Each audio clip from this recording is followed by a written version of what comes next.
আসসালামু আলাইকুম রহমতুল্লাহ। প্রিয় দর্শক, আপনারা দেখতে পাচ্ছেন ঢাকা আলিয়া মাদ্রাসার সামনে পুলিশ ব্যারিকেড দিয়ে রেখেছে।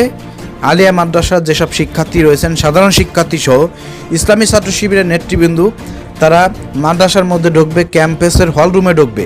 তারা তো সবাই ভিতরেই থাকে, হলরুম তাদের ভিতরে। সেখানে পুলিশ তাদেরকে ঢুকতে দিচ্ছে না। কারণ কি? ভিতরে ছাত্রদলের সন্ত্রাসীরা বসে আছে।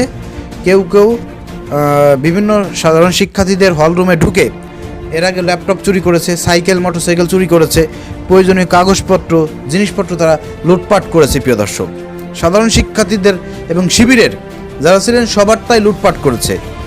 আজকেও তারা লুটপাট চালাচ্ছে। প্রিয় দর্শক, আর এই লুটপাটে সহযোগিতা করতেছে আমাদের বাংলাদেশের পুলিশ প্রশাসন। তারা ব্যারিকেড দিয়ে রেখেছে যাতে সাধারণ শিক্ষার্থী এবং শিবিরের নেতৃবৃন্দ ভিতরে ঢুকতে না পারে। চিন্তা করছেন? আমরা জানতে পেরেছি প্রিয় দর্শক, একজন শিক্ষার্থী সে বক্তব্য দিয়েছে তার নাকি পরীক্ষা, এই পরীক্ষা 5 মিনিট পরে নাকি তার পরীক্ষা চলতেছে। এই পরীক্ষা যদি সে দিতে না পারে তার একটা আপনার সেমিস্টার বাদ পড়ে যাবে। চলেন সেই ভিডিওটা আমরা দেখে আসি। আজকে আমরা 24-25 সেশনের আল কোরআন ডিপার্টমেন্টের তাজবিদুল কোরআন আজকে আমাদের পরীক্ষা 5 মিনিট পর আমাদের পরীক্ষা শুরু হবে, কিন্তু আমাদেরকে পুলিশ প্রশাসন ঢুকতে দিচ্ছে না। এখানে ছাত্র দলের পেটোয়া বাহিনী সামনে রাখছে ওরা।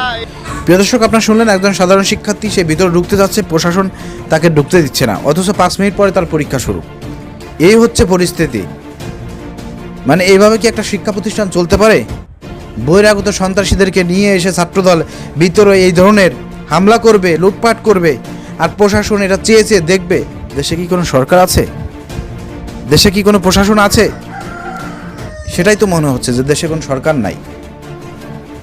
এর সমস্ত দায়ভার কিন্তু সরকারকে এবং স্বরাষ্ট্রমন্ত্রীকে নিতে হবে, প্রশাসনকে নিতে হবে।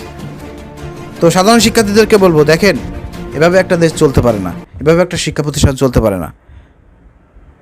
এর জন্য এত মানুষ জীবন দেয় নাই।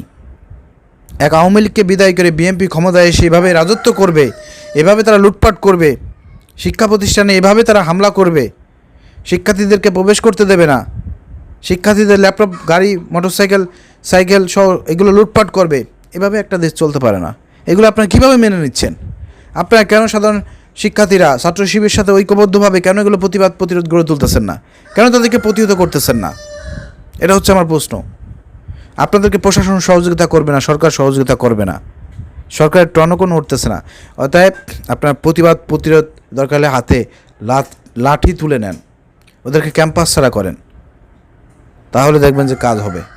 সেই আহ্বান জানাচ্ছি, নিজেরা প্রতিরোধ গড়ে তোলেন।